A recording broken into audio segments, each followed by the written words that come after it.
All right, awesome. So let's get started. Again, welcome everybody, and thank you for joining us today to our webinar on promising practices in tobacco use screening and cessation. This webinar is presented by the National Center for Health and Public Housing, the National Healthcare for the Homeless Council, and we also have the honor of some amazing speakers today from the Stanford REACH Lab, the Smoking Cessation Leadership Center at University of California, San Francisco, and the Boston Healthcare for the Homeless program. So as we continue with today's webinar, here are just a few housekeeping items. This is just a reminder to everybody that all participants are muted upon entry. Please make sure that you also engage in the chat and let us know where you're joining us from, your name, the name of the organization, and what brings you here today. We always like to know more about our participants, so please let us know in the chat this information. Please also raise your hand if you would like your line to be unmuted, especially during our Q&A session. This meeting is also being recorded, and the slides and the recording link will be sent via email after today's session. So for today's webinar, we have Elena Boyer. She will be co-moderating with us. She is the Senior Director of Programs at the National Healthcare for the Homeless Council. And myself, Filipina Sandoval. I am the Technical Assistance Manager here at NCHPH. And with us today, we also have Dr. Jose Leon. He is the Chief Medical Officer at NCHPH, and he will be moderating our Q&A session later on.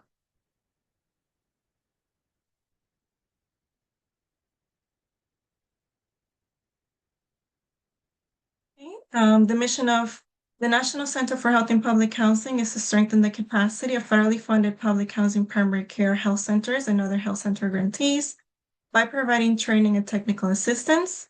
Also, as a reminder that the content of this webinar is 100% financed by the Health Resources and Services Administration and do not necessarily represent the official views of HRSA, HHS, or the U.S. government. And now I'll pass it on to Elena. Hi, thank you, Fide, and good afternoon, everybody. As Fide said, I am also one of the co-moderators today. Again, Elena Boyer. It is so nice to see everybody introducing themselves in the chat. It would be really helpful to just kind of get an idea of what area you're joining us from and what type of organization, as Fide said. So just to give a brief introduction about who we are at the National Healthcare for the Homeless Council. We are also a national training and technical assistance with a focus on health centers that serve people, homeless individuals, as well as other areas of environments such as shelters, as well as community-based organization and medical respite, where we also provide these training and technical assistance, again, with a focus on homeless individuals. Next slide. Today, I get the honor of introducing our three panelists. They are great experts in the field of tobacco cessation and smoking cessation and other innovative practices that you all can hopefully bring and glean from the presentation today that you can bring back to your own organizations. So first, we'd like to introduce Maya Vijay Aragavan, who is a doctor and a professor of medicine and the director of Smoking Cessation Leadership Center at UCSF. She's a general internist at the San Francisco General Hospital, working with homeless individuals. She's the director of the Smoking Cessation Leadership Center as well, and has a focus on training and technical assistance in building community capacity for cessation. She also is a community engaged researcher focused on interventions and policies to address tobacco use among people experiencing homelessness and those with behavioral health conditions. And our second speaker today, next slide,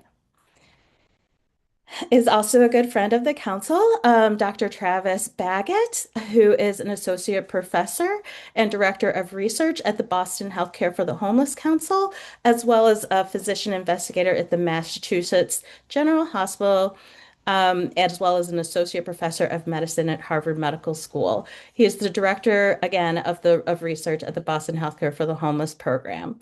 Um, so a very well-versed expert as well. He has spent over 15 years of experience conducting research on homeless individuals and health with an emphasis on tobacco use and cancer prevention, screening, and as well functions as a primary care physician for adults experiencing homelessness with serious mental illness. And our third speaker today, next slide, is Dr. Bonnie Halpern-Felsher, who is a professor, founder, and executive director at the Stanford REACH Lab. She studies developmental, cognitive, psychosocial, and factors shaping adolescents and young adults, health decisions, risk perception, and risk behaviors. She focuses on preventing substance use with e-cigarettes, cigarettes, alcohol, marijuana, as well as other risky sexual behavior and risky driving.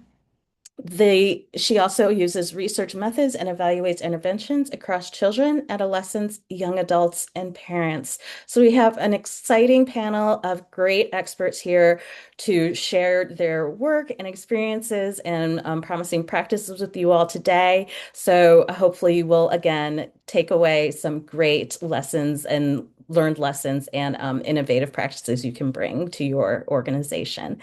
Next slide. And I think today's just so that we're give some direction and hoping what you're walking away with today is to implement the patient navigation model of smoking cessation and lung cancer screening.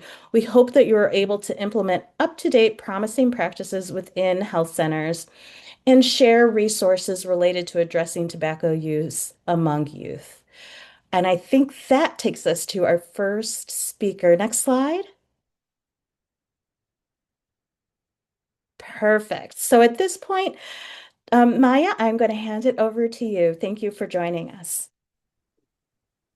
Thanks so much. I will, at this point, share my screen. Give me 1 second.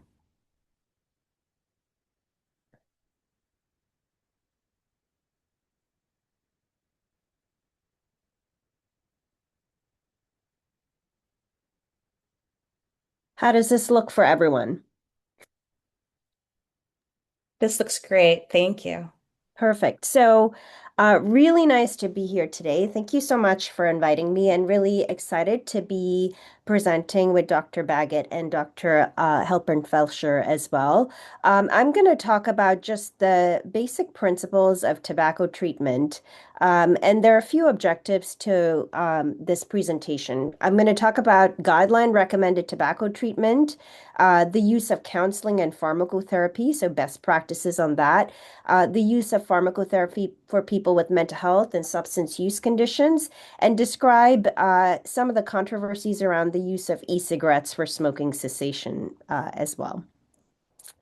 I would like to acknowledge the UCSF Prescription for Change website, which has a lot of good resources on how to provide counseling and treatment for tobacco use that are free of use for our community, and also the Centers for Disease Control and Prevention, which still have a lot of useful information, even though the Office of Smoking and Health was shut down this year by the current administration. So I'm going to start with talking about why it's important to talk about tobacco use. And despite the decades of progress, tobacco use is still the leading cause of death. The Surgeon General's report that came out earlier this year documented that 490,000 people die from tobacco-related illnesses each year, and 200,000 of those people are people with behavioral health conditions, so a mental health condition, a substance use disorder, or both. And our priority populations are disproportionately impacted. So I'd like to talk about tobacco use from the perspective of gaps, and this is a framework that was released in the 2024 Surgeon General's report, and it acknowledges that tobacco use is very much an individual level behavior, but at the same time, it doesn't happen in isolation. There are contexts in which to think about tobacco use. So, from a context perspective, we think about historical contexts, the power and ideology and values of people or groups with decision-making authority. And those have manifestations that are seen at the systems and the institutional levels and through our policies, the investment and funding that we have for certain initiatives. And they have differential impacts on the health of individuals, communities, and the environments. And at the same time, as we're thinking about those drivers, we also have the commercial drivers, the industry drivers, in particular over here, the tobacco industry, and the emergence of new markets and how that continues to drive demand for tobacco products. So it's good to think about tobacco use with this perspective, only because we oftentimes put a lot of onus on the individual to make changes, but we also need to put the same onus on the industries to change their behavior as well. So we know that the industry has played a big role in promoting tobacco use for purposes of stress relief and mood enhancement and as a method to cope, particularly for individuals with serious mental illness. These are some ads from the industry. And with that background, I want to move on to talking about the guideline recommended tobacco treatment. So we know that tobacco dependence is a two-part problem. There is the physiologic addiction to nicotine, where medications for cessation can be really helpful. And there is the behavioral aspect of using tobacco use, where a behavior change counseling program can be really helpful. And treatment should really address both the physiological and behavioral aspects of dependence. And this can absolutely be done in both clinical and non-clinical settings. So I'm a clinician. I see patients in clinic every week. This is a story of one of my patients whose story will sort of weave in throughout this presentation and to demonstrate different points. So I'll just read it out to you. So Mr. P is a 55-year-old man with a history of chronic obstructive pulmonary disease, homelessness, polysubstance use, traumatic brain injury, mild cognitive impairment, and schizophrenia. He smokes 1 pack per day. He's not ready to quit. He's prescribed olanzapine or Zyprexa for schizophrenia. This is one of his medicines that he's been on for a long time. So the hallmark of tobacco treatment is behavioral interventions. And the clinical practice guidelines for tobacco use came out in the early 2000s and introduced a rubric called the 5 A's. And the 5 A's stand for asking about tobacco use, advising to quit, assessing readiness to quit, assisting in the quit attempt, and arranging for follow-up. Since then, there have been shorter rubrics. They include Ask, Advise, Refer or Ask, Advise, Connect. But these interventions, including the 5 A's or 2 A's and R or 2 A's and C, are interventions that can be done in clinical and non-clinical settings and can be offered in a brief intervention lasting 3 to 5 minutes or more intensive interventions lasting for more than 15 minutes and up to an hour. So this is the hallmark of the counseling portion and providing treatment portion for tobacco use disorders. So for my patient, Mr. P, I worked on counseling him around his tobacco use, and he is interested in smoking cessation, but was not ready to quit. And he was worried in particular about his withdrawal symptoms. This was a good chance for me to talk to him about medications for cessation. So the question is, what can you offer him? So withdrawal symptoms are something to think about, and this is a slide from Prescription for Change and information that we've known for a long time. But nicotine is highly pleasurable. You might have seen patients or clients of yours who have said that they've successfully stopped using other substances, but it's really hard to stop using tobacco. And I think it's really important to pay attention to people when they're saying that, because these are individuals who have attempted to quit and have found it really hard. And one of the ways to make it easier is to offer medications for treatment. And what medications do is they reduce the withdrawal symptoms, which can present in many ways. It can present as irritability, frustration, anxiety, difficulty concentrating, impaired, executive functioning and task performance. It's the three at the bottom here, the increased appetite, weight gain, and cravings that tend to be also problematic. And these are the ones that tend to stay for for a period of time, whereas the other withdrawal symptoms tend to go away and improve within a week of stopping smoking. And by the time you get to 6 months, they're almost completely gone. But it's medications that can help ease these withdrawal symptoms, encouraging people to stay longer in their quit attempts.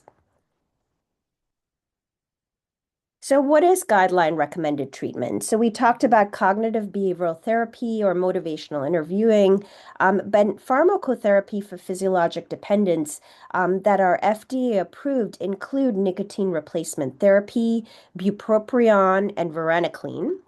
And we won't get into the details of these medications. If it comes up in Q&A, I'm happy to go over them. But these are medications that can be used for smoking cessation. And in general, we prefer combination treatment to monotherapy. We also prefer extended duration, so you can treat people for 6 months and up to a year, recognizing that tobacco use is a chronic condition that requires longitudinal treatment. And we can also use medications to induce cessation attempts. That means we can start them as people are thinking about quitting to prime them towards making a quit attempt. So just to recap, we have varenicline, which is equivalent to combination NRT. 12 weeks is standard, but extended duration up to 6 months is also effective. And these medications, both the nicotine replacement therapy and non-nicotine replacement therapy, can be used 4 to 6 weeks prior to a quit attempt.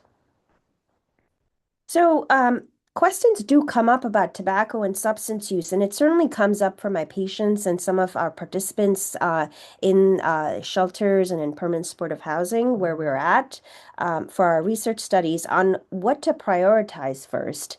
And what we know from the research and evidence is that quitting smoking increases long-term abstinence by 25%.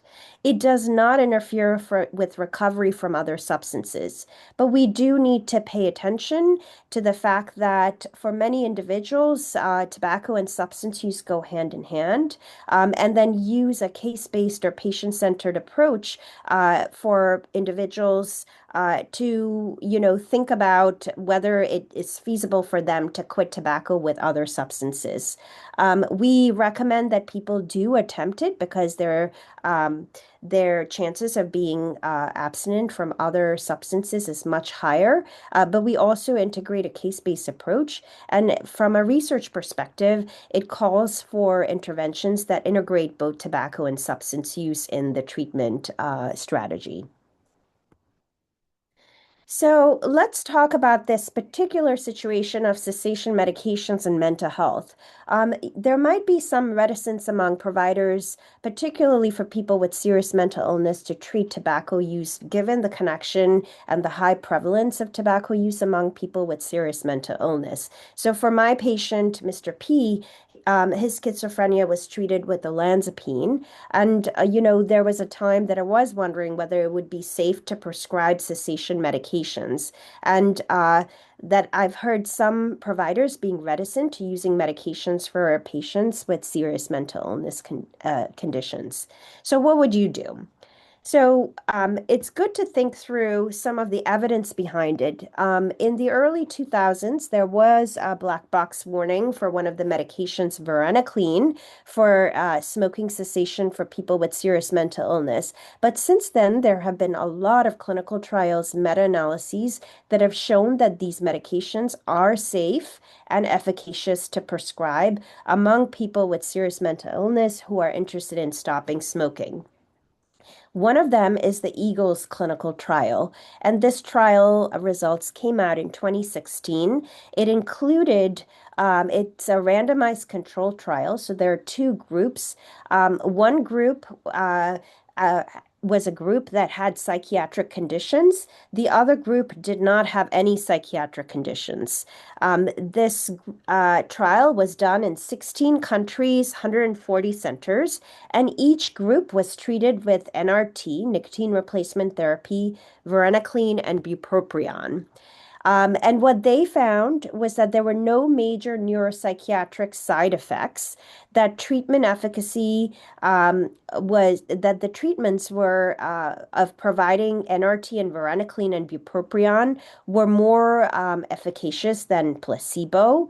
And in this particular trial, they actually found that varenicline was more effective than placebo and NRT monotherapy or bupropion.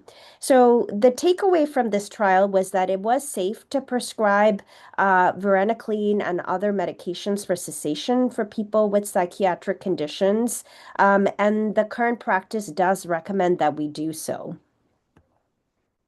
So, coming back to some of the information among people with serious mental illness living in our communities, these are individuals whose leading cause of death is tobacco use and tobacco-related conditions. And you can see from this study, which was a population-based study of community-dwelling adults with psychosis, that as the tobacco products are evolving, there's actually more use of polycombustible dual cigarette and e-cigarette use and polycombustible tobacco use among people with psychosis compared to people without. And there is, not as much of a difference when it comes to cigarette smoking among people with psychosis compared to those without.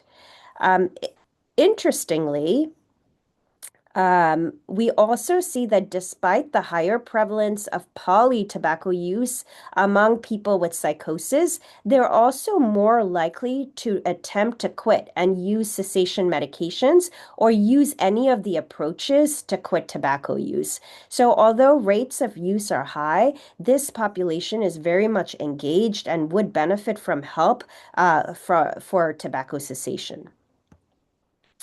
So, what this paper concluded is that targeted smoking cessation strategies need to be part of comprehensive management of psychosis. And in particular, we need to pay attention to individuals who are 45 years and older with psychosis, females with psychosis, Hispanic and Black adults with high levels of nicotine dependence.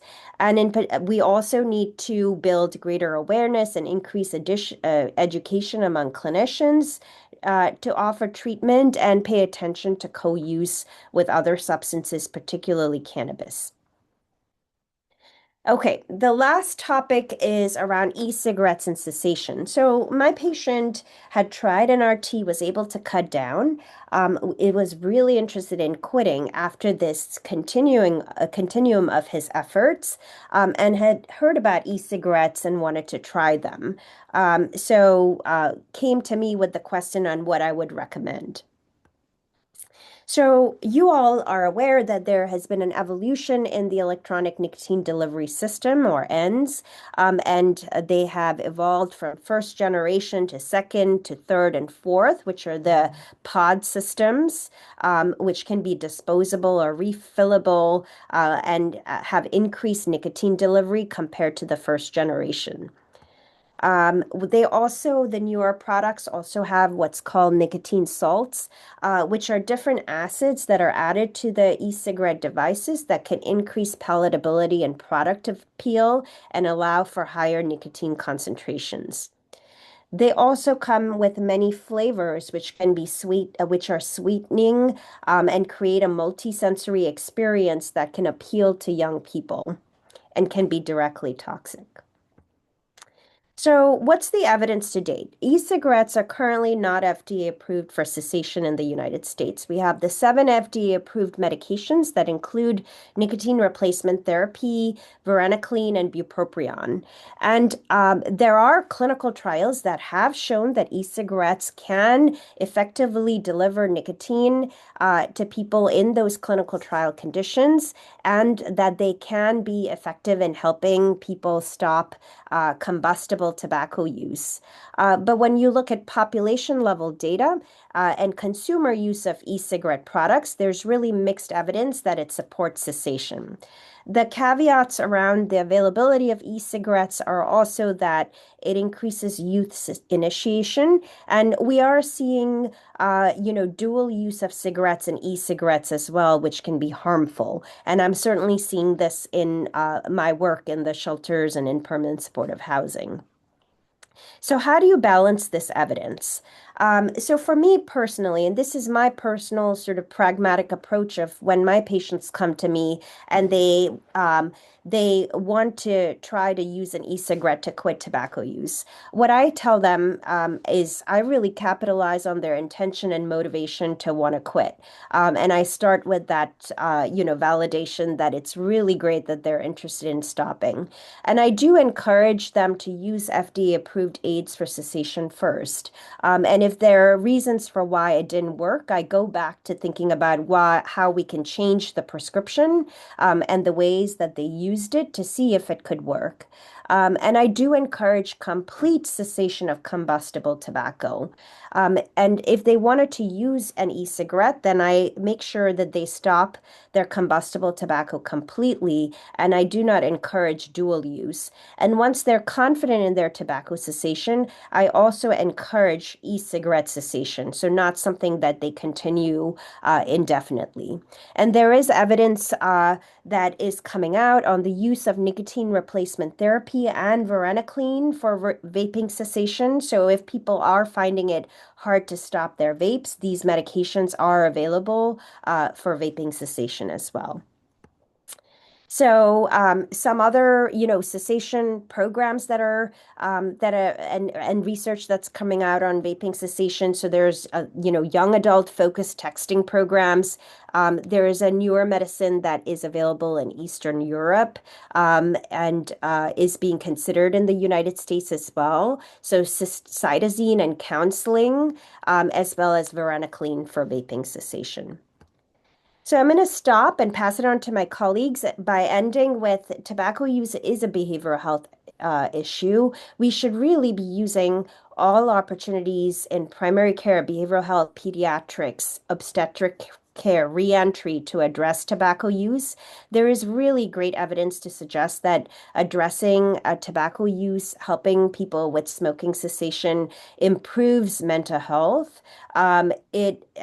It also is important for us to promote widespread access to tobacco treatment in both clinical and non-clinical setting. And when thinking about the industry influence, quitting can really be framed as an act of resistance against industry influence, and we all have a role to play. So I'll stop and pass it on to my colleagues. Thanks so much.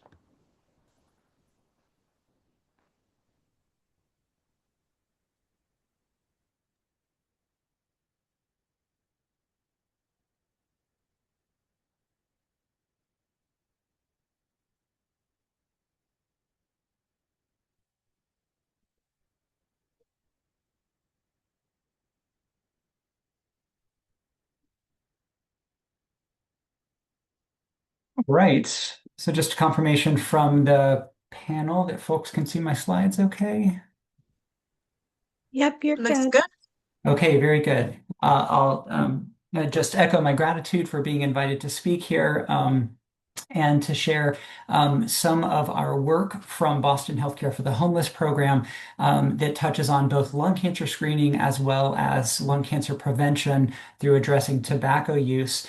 I have some I have some encouraging news to share, and I have some less encouraging news to share. But that's our job, is to sort of convey what we've found. So I want to start by just acknowledging that I receive author royalties from UpToDate. Also want to acknowledge the funding that I've gotten to support this work, as well as the remarkable group of a team of people really who have supported this work over the years at multiple institutions. So I'm going to first start by talking a little bit about homelessness and lung cancer. So from the epidemiologic work we've done, we know that lung cancer is a major cause of death among homeless individuals at rates that are more than twofold higher than in the general population. Many of you may also be aware that in general, lung cancer screening with something called low-dose CT scan, or what you'll hear me refer to as LDCT, reduces lung cancer mortality among high-risk individuals. But even under the best of circumstances, there are multiple barriers to participating and completing lung cancer screening, to say nothing of the barriers we see in the setting of homelessness. So on that backdrop, our team set out to conduct what we call the INHALE study. That's the Investigating Navigation to Help Advance Lung Equity study. And this was a pragmatic, randomized mixed methods trial of lung cancer screening patient navigation at Boston Healthcare for the Homeless program. This work was supported by the American Cancer Society and published in several articles that are cited at the bottom of the page here, all of which should now be publicly available.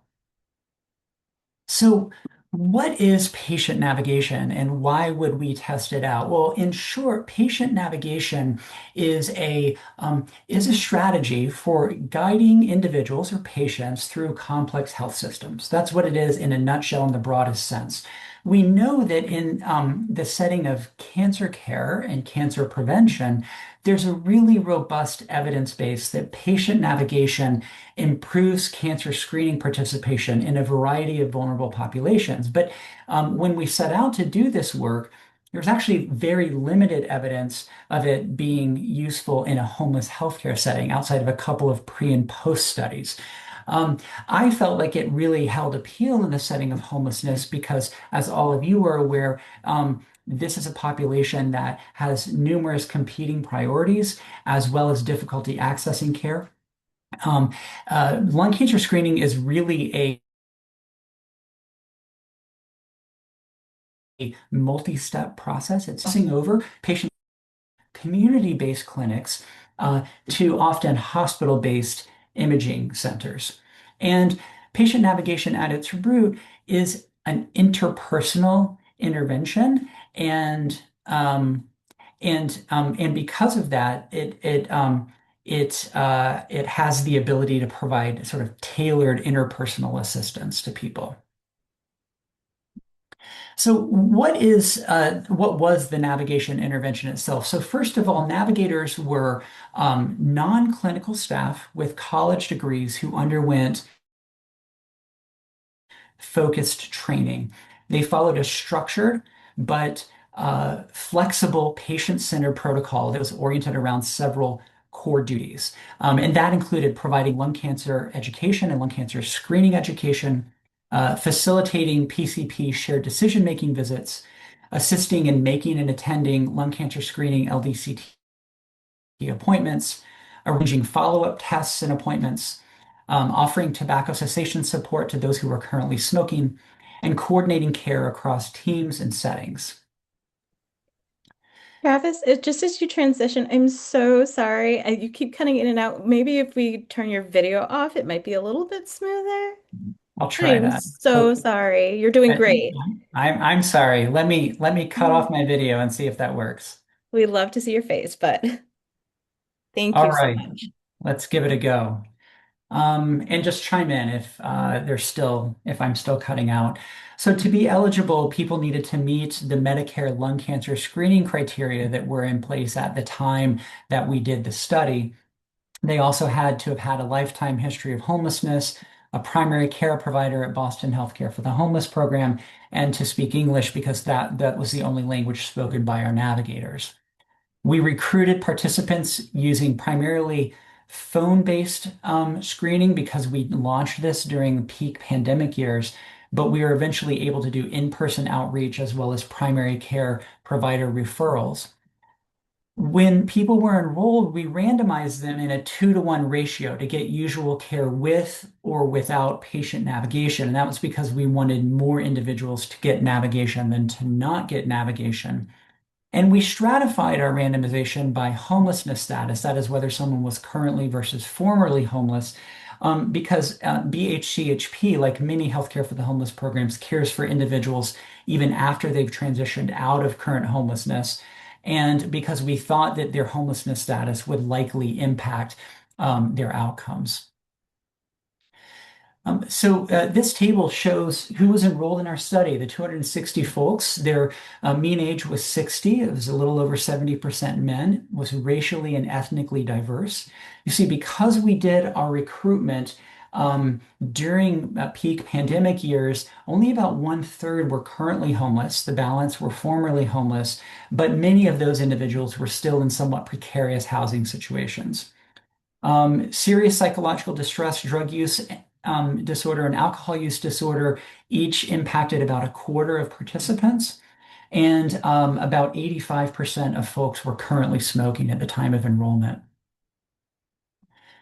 So this is what we found. After 6 months, folks who received the patient navigation intervention were nearly 5 times more likely to have undergone a lung cancer screening CAT scan. And that was verified, not just not by self-report, but verified by actually looking in medical records to verify that they got the scan. And so this was highly statistically significant, actually orders of magnitude even larger than we expected the findings to be.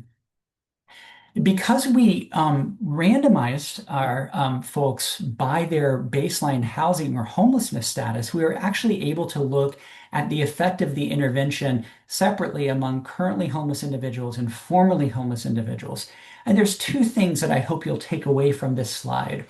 The first is that patient navigation was highly effective for both groups of people. However, the navigation intervention was about twice as effective in an absolute sense among formerly homeless individuals than among currently homeless individuals, with an effect of about 40% in the formerly homeless and about 20% in the currently homeless individuals. Again, highly both significant in both groups, an important difference in both groups, but a different difference in both groups. So we didn't want to stop with just the numbers when this study. We wanted to understand what was the secret sauce behind patient navigation that helped it to work. So we did a series of qualitative interviews with patients as well as with PCPs, and really 3 things came out. The first theme was the importance of the navigator in providing multiple forms of social support.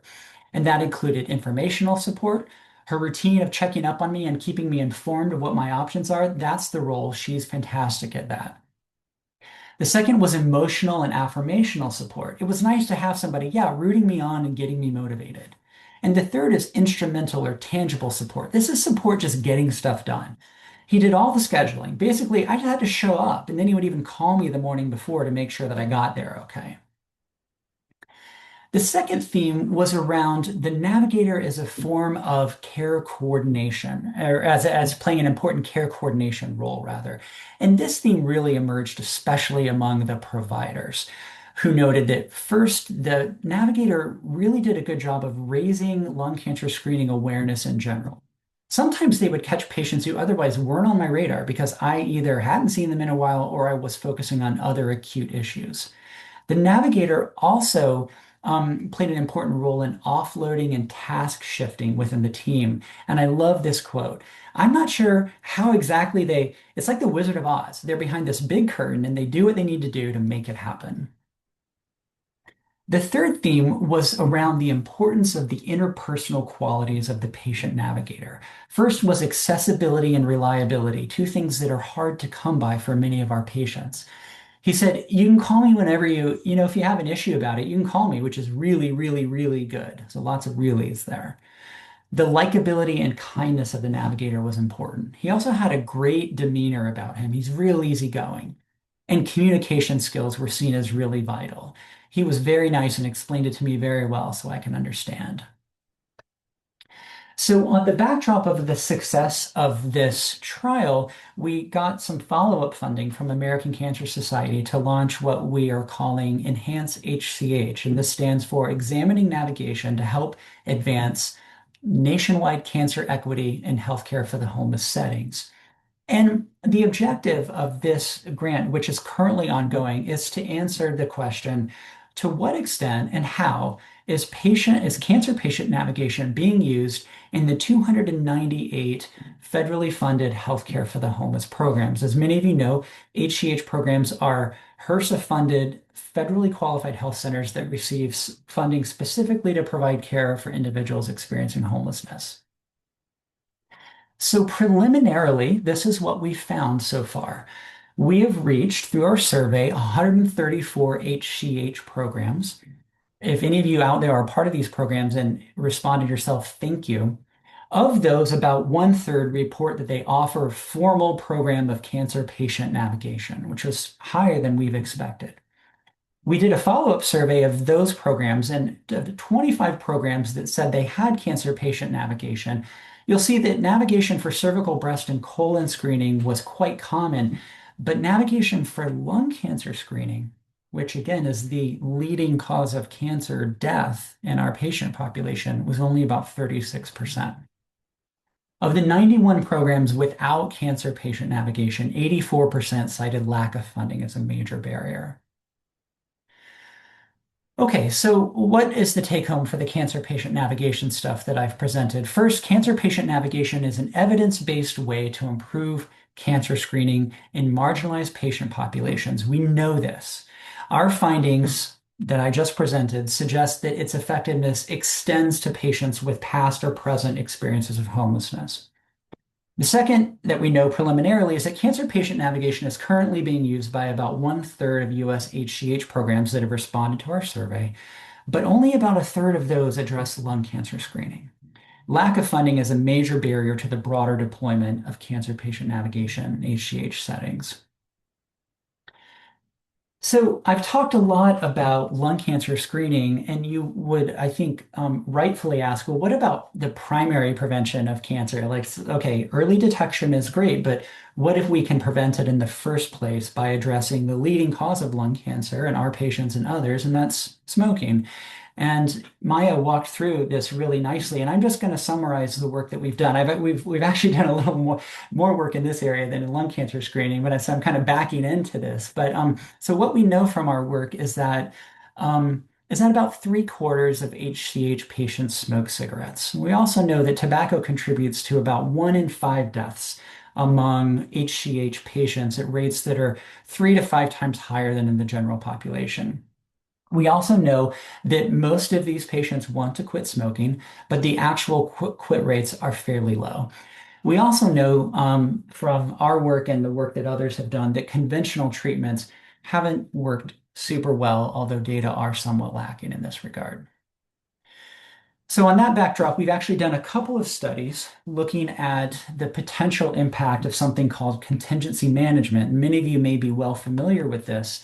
But contingency management is also called, sometimes just colloquially referred to as financial incentives. And essentially, what happens in a contingency management intervention is that people who smoke can get escalating financial rewards by objectively demonstrating or proving that they're abstinent in the moment. And so we did a pilot study looking at the use of contingency management or contingent financial incentives added to nicotine replacement.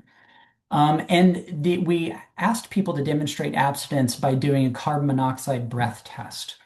And we found these like really amazing impact on the percentage of individuals who were able to achieve negative carbon monoxide tests over 8 weeks of follow-up, just orders of magnitude higher. The end of treatment, 48% of those in the financial incentives arm compared to 8% in the control arm had a negative carbon monoxide level. The trouble with carbon monoxide is that its half-life is very short, and you only need to quit smoking for about 12 to 24 hours in order to get a negative carbon monoxide level. And in fact, we saw that when we asked how many of these folks had quit for more sustained periods of time, it was close to zero. So this led us to say, okay, this is promising, but let's scale this up a little bit and let's try doing this a little bit of a different way.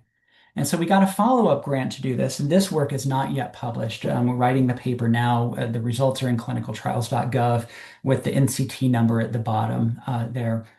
Here we used financial rewards that were contingent on having a negative salivary cotinine level. So that's a nicotine metabolite that you can pick up at the point of care using a salivary swab.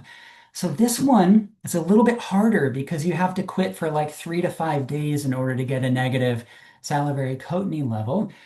Accordingly, we offered higher rewards if folks could do this, but what we found is that it just didn't seem to work. Now, we were underpowered. We didn't meet our enrollment goal for various reasons. Here is still about 3 times more than in the past in the pilot study. But at both the end of treatment as well as post 12 weeks after we ended treatment, we really didn't see much of a signal of effect, unfortunately. So, and I'm happy to answer questions about this later, but I'm just going to move on to my last 2 slides here. So, Maya talked about medications for smoking, and I just want to share a little bit about our research experience. In our first trial, we used nicotine patches. We offered those to everyone. What we saw was that when we did, follow backs of nicotine patch use, people were only using those about half the time. So real world use is about 50% in our patient population. However, they were generally well tolerated. But, and I didn't put this on the slide and I didn't put it in the paper, but whether or not people use nicotine patches did not seem to correlate with their ability to be abstinent in the trial. In the second trial that I mentioned, we used varenicline in addition to the financial rewards. We offered that to everyone. What we found was suboptimal uptake and even lower persistence. So we got about 3/4 of individuals to take the first month's prescription. The ideal treatment course is 3 months. That fell to only 38% at the second month and 21% at the third month. So very limited adherence. Despite lowering the barrier, no cost, dispensed immediately on site, right next to where we are, at no cost to the patient. We also found that people who had varenicline, took varenicline, experienced a very high side effect burden. About 2/3 of those of individuals who took varenicline at some point reported side effects with abnormal dreams, nausea, and headache being the most prominent of those. All were non-serious, but many of them were enough to where it led folks to stop the med. We don't have any experience with bupropion to speak of. Would just add that in our patient population, you just need to carefully consider medication interactions. Unlike varenicline and nicotine, which don't really have many interactions to speak of, bupropion does have some important ones. All right, so my summary, what about smoking and homelessness? What we know for sure, most of our patients smoke. Smoking causes an enormous burden of disease in our patients, and many want to quit, at least eventually. What is much less certain is the best way to help them, to be honest. So my take on what's needed is I think we're going to need to think about multi-component, flexible, patient-centered, patient-driven approaches. And I think we absolutely need more data on both conventional treatment approaches as well as novel strategies. And Maya mentioned e-cigs. I put it here with the question mark. I think it should be on the menu of things that we consider or at least examine at a future time. All right, I'll stop there. Thank you. Thank you so much. It was wonderful to hear those 2 talks, and I'm going to go ahead and share my screen, get started because I know time is getting a little bit tight. All right. Well, hey everyone, I'm Bonnie Halpern-Felsher, Professor of Pediatrics at Stanford REACH Lab, and I'm going to talk about very practical, hands-on, free information and resources that you can use. And we'll give you QR codes and links at the end or throughout. So please know to have your phones ready. So just so you know, what does REACH stand for? Stands for Research and Education to Empower Adolescents and Young Adults to Choose Health. And it's way better than the Halpern-Felsher Lab. So we are the Stanford REACH Lab. So I'm going to talk to you very briefly about best practices when helping young people. Our lab focuses on adolescents, young adults, educators, healthcare providers, and parents. Talk about screening young people for tobacco and other substance use, and talk about our free tobacco and other free resources for cessation. So let's talk about how we can help young people quit and why this is important.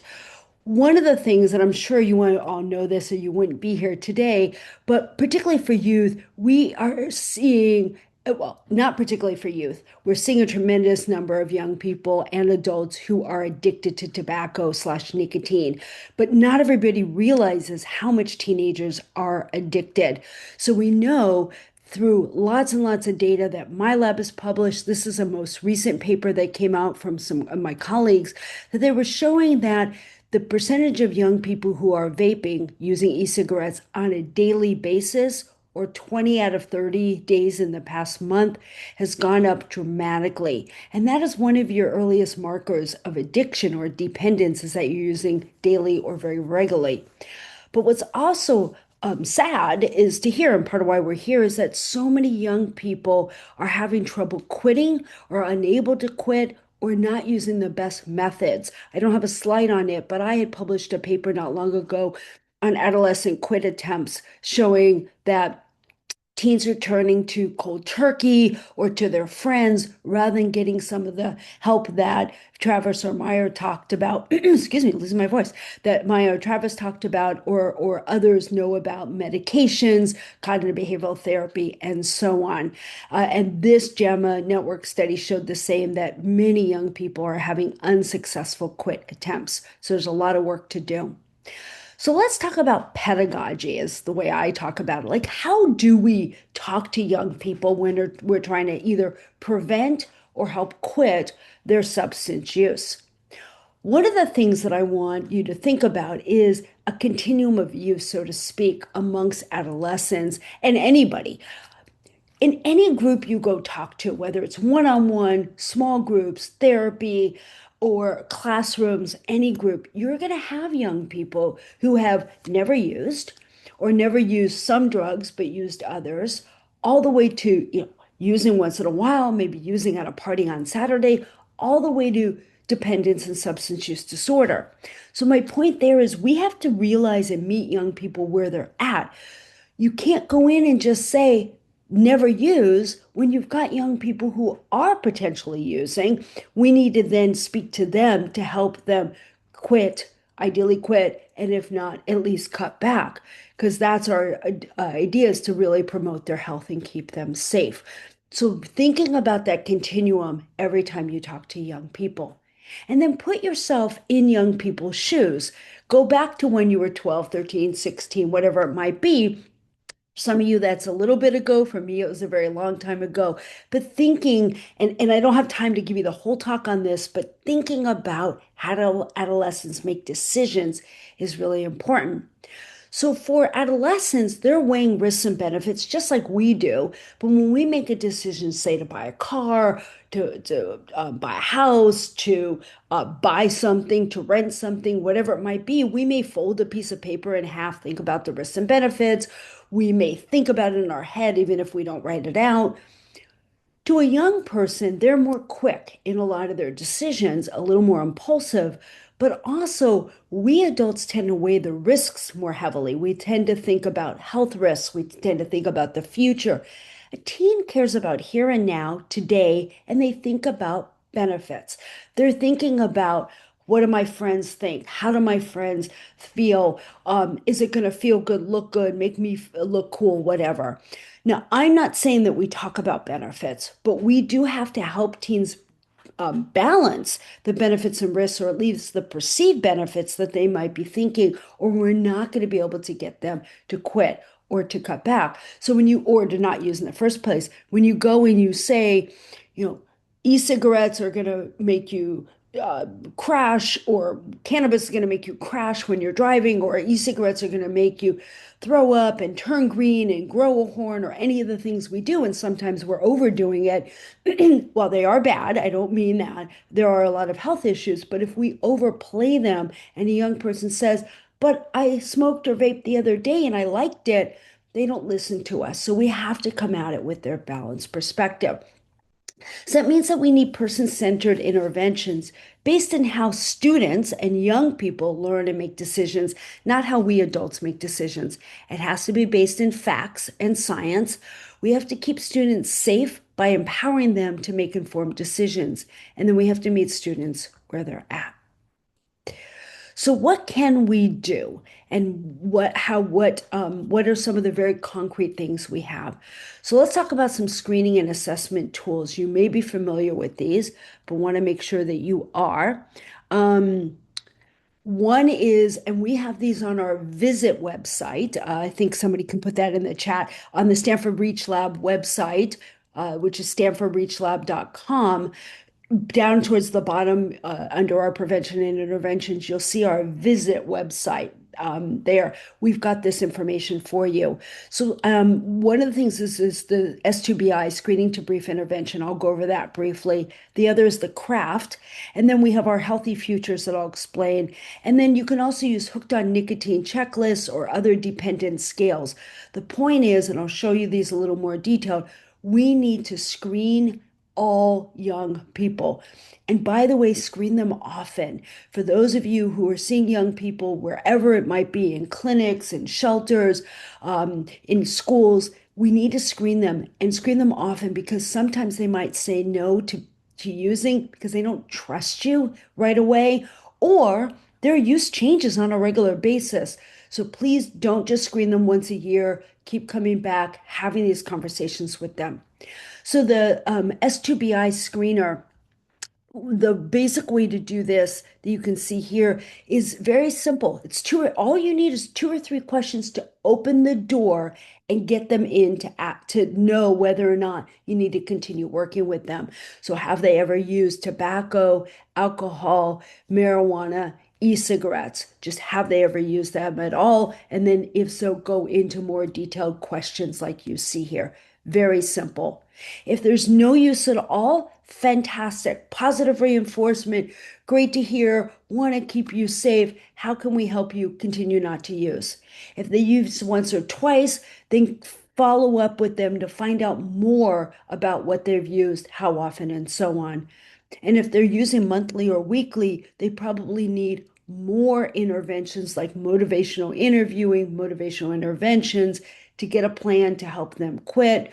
They also might need some the pharmacological treatments that were discussed previously. They may need cognitive behavioral therapy, others.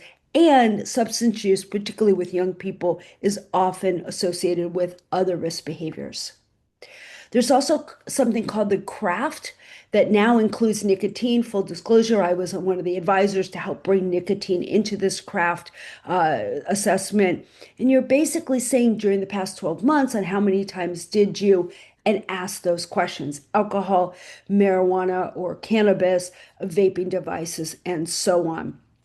And then there is a part 2 that's important to ask, and this is where that CRAFT comes in, which is riding in a car, using to feel relaxed. If they're using to feel relaxed as opposed to looking cool or just want to try it, they're more likely to continue using. Find out whether they are using alone, another marker of addiction. Are they forgetting things? And then ask about family and friends use, and if they've gotten into trouble. That will give you much more. And if they're answering positively on those, then that is a time to give referrals, treatment, seek further information. All right. So other things that you can do, I'm going to talk to you about some of our resources in our lab. These are all 100% free, freely available online. So one is to go to our website, stanfordreachlab.com. There is a QR code, and actually I think our cover just changed on our website, but this is our one-stop shop for everything that we have. We have a set of 3 toolkits, the tobacco prevention toolkit, cannabis, and then our comprehensive drug education curriculums. All of our curriculums that are within our toolkits focus on adolescent young adult brain development and how it's implicated in addiction and dependence and why it's important not to use, especially during adolescence. We talk about other health effects, the heart, the lungs, and so on. We talk about environment and community. A lot of times young people don't care about their own health, but they do care about the environment. We talk about marketing, stress and coping, and helping people to build skills to be able to refuse use. All of our curriculums have tons of activities in there. We have lots of educational videos. We have discussion guides, Canvas slides, infographics, and others. Everything's been developed through research. It's been mapped to the national health standards. We've worked with youth, with healthcare providers, with parents, with educators. Everything I have is evidence-informed and evidence-based. We meet young people where they're at. We don't give scare tactics, and everything is fact-checked. So we've reached a lot of people. I won't tell you everything in the interest of time, but we've been fortunate for our curriculums to be used in all of our states, 12 countries. We've reached over 5 million youth, and we do provide free trainings on our curriculums. We are showing that you can refuse and change attitudes. So I won't go into it because you'll get these slides, but we have a lot of different curriculums for you on all of our toolkits. But what I want to focus on is our Healthy Futures, which is our cessation program. This program is to help young people who have either been found using or they come to you and say that they're trying to quit.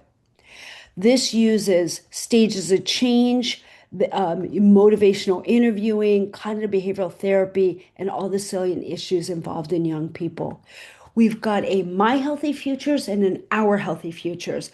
My Healthy Futures is 40 to 60 minutes, self-paced. You assign it to students. They do it on their phones, laptops, iPads, whatever it might be, and they go through that. The Our Healthy Futures is meant for you to work with the students, so one-on-one or in small groups to help move them towards quit. The biggest difference between the 2 and the 4 hour is just how much conversation you have, but the slides are the same. We also have Where Are You At? Part 1 and Part 2. So before they do Healthy Futures and then after Healthy Futures. This allows you to get the stages of change. Are they ready to quit or not ready to quit? How much are they needing, are they using, and what resources do they need? So these are all online. We suggest you use them. Excuse me. We also have a handbook that gets folded into 4s. It's upside down on purpose. We even have a video on our website to show you how to fold it. And then as students go through My Healthy Futures and Our Healthy Futures, they fill out the form and then they get a quit plan. It helps them develop the quit plan. So by the time they're done with the course, they're set for either quitting or knowing what their plan is to quit. My Healthy Futures, super easy. It's more gamified. It's online. All you have to do is give them the link to be able to use it. They put in name, if they have a teacher code that you can give them so you know who completed it. We don't get the names, by the way. It's all HIPAA and FERPA compliant. We don't get the names. The names is only for you so you know they completed it and because they get a certificate of completion, but we don't see, my lab doesn't see that information. So this is fun. It looks gamified. It looks like Minecraft, and teens really like it. This is what their certificate of completion looks like. Healthy Futures talks about brain, health, financial costs, wellness, and again, helps them make that quit plan.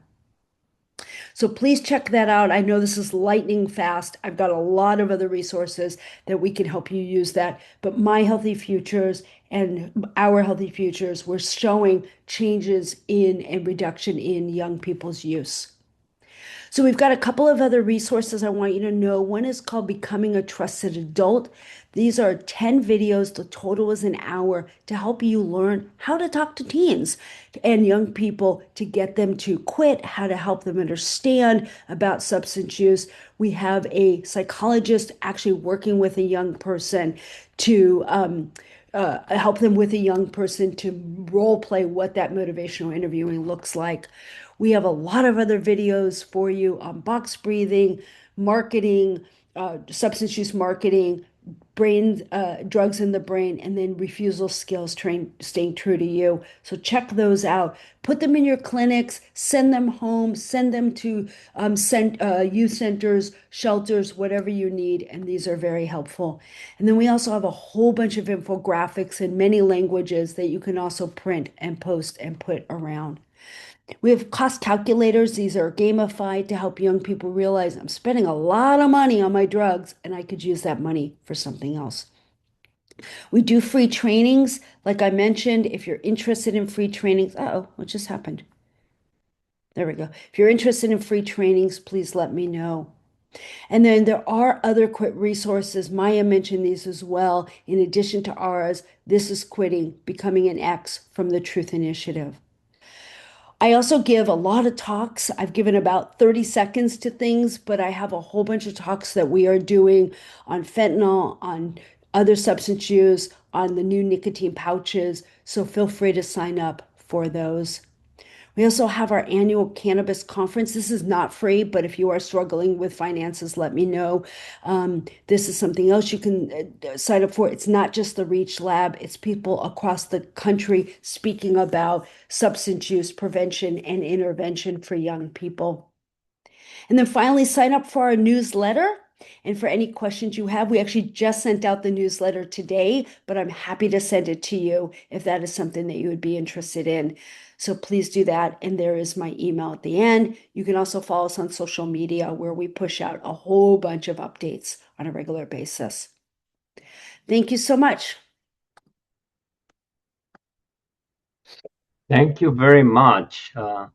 These have been great presentations from our three panelists. I'm really, really happy to have you all. And thank you so much for sharing your expertise with us and with those attending this webinar. I also want to thank our colleagues from the National Center for Public Housing and the National Healthcare for the Homeless Council. So we have some questions. We still have some time for some questions, and I see that we have already have two questions. I think that the first one I can answer that one, and this is related to whether or not the slides will be shared. The answer is yes. After the webinar, the slides will be sent to all participants, and the recording and the resources will be also uploaded to both websites, the NCHPH website and the National Healthcare for the Homeless Council website. And I see a couple of questions here. The first one is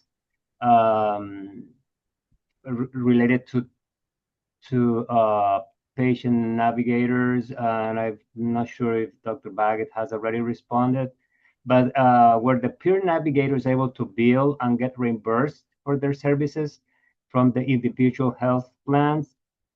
I'm thinking about sustainability and that these programs are able to reimburse their services. Yeah, thank you. And I just answered this in the chat, but the answer is for non-clinical patient navigators like ours. Sometimes they're called.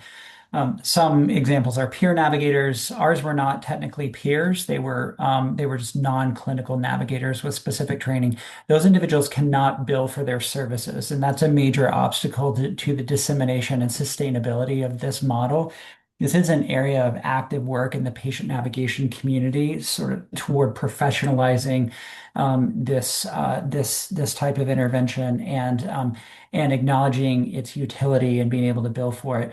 Clinically trained navigators, so nurses, social work, like nurse navigators, social work navigators can bill for their services in certain circumstances. Excellent. Thank you so much for that answer. And there is a question here, and the question is, when you screen youth for use in a clinical setting, how do you keep the info confidential from the parents or caregivers? Also, do you find pediatricians or providers, if they are more open to prescribing NRT or other meds to use for nicotine use? in my past experience, a 16-year-old was open to try meds along with their parents, but the provider didn't feel comfortable. I can take some of that, but I think Maya or Travis, I'm not a practicing clinician, but I could tell you from the youth perspective and what we're seeing. So it depends in terms of screening, it depends on the state. Many states allow for screening and counseling and treatment of substances.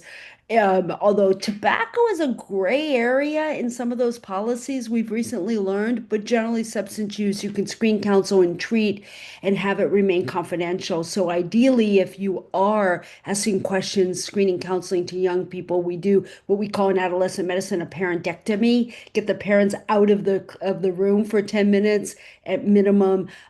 Same thing was true when my kids were teenagers. I got kicked out of the room and I was happy to be because those questions should remain confidential. So hopefully that is happening, that you were doing that practice. And then there are ways in Epic or any electronic medical record, there should be ways to basically have the firewall where parents don't see the information that you're giving. In terms of NRTs, NRTs are not approved by the FDA for anybody under age 18, which is why some clinicians are afraid to give it. Many of the adolescent medicine docs, and I'm the immediate past president of the Society for Adolescent Health and Medicine, most of the adolescent medicine docs I work with are willing to write off label for NRTs to give that prescription. Depends on the state, depends on the funding, but with good success. So I would say, and I think teens are willing to use the NRTs. Other medication less so, and we have less evidence for those under 18. Please, others chime in on that as one. Thank you so much. I was Maya, just gonna, oh, sorry. I was just gonna add, I know that there was, a paper on varenicline for vaping cessation recently for young people. Um, so, uh, there is a possibility. I agree with Bonnie that it has to be like, it's off-label use, but I do know that pediatricians, can do that and, providers seeing young people can do it. thank you so much for the answers. And I don't see any additional questions, but Maya, I just have a question for you. You were talking about the 5 A's and how to advise and start a conversation with our patients and to provide all the resources and information in 5 minutes. And I'm wondering whether you have any recommendation for the health centers or those attending this webinar on how CHWs or health educators can be used to support our clinicians in this effort.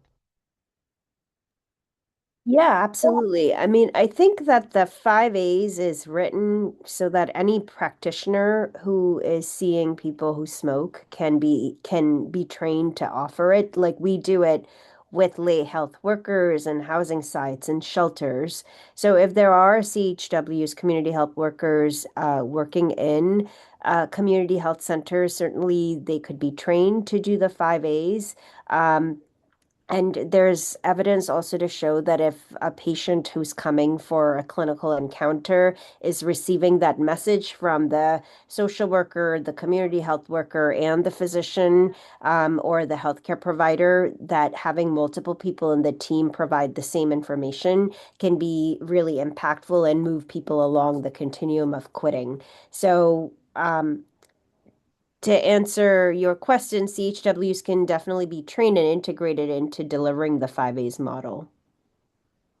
Thank you so much. And it seems that there is a one question here, and is, did anyone do a comparative or a comparison, and see the success rates in cessation intervention with menthol and non-mentholated tobacco products among youth or unhoused or African Americans?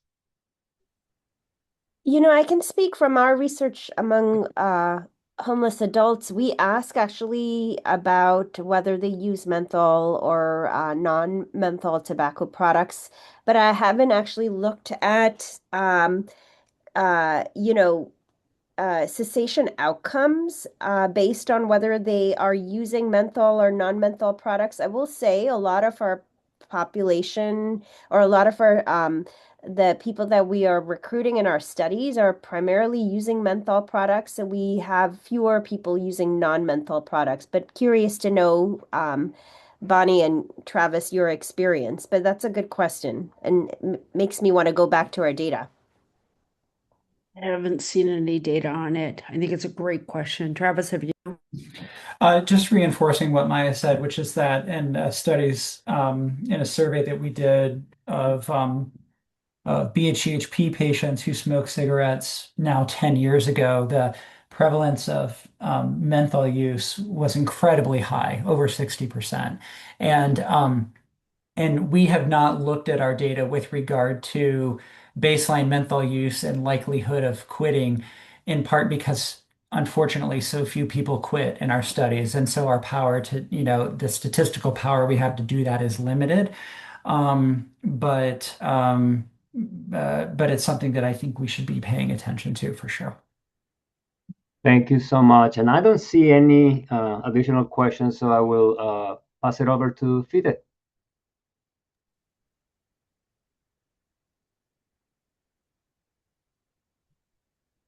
Thank you. Thank you so much, Dr. Leon, and thank you, everybody.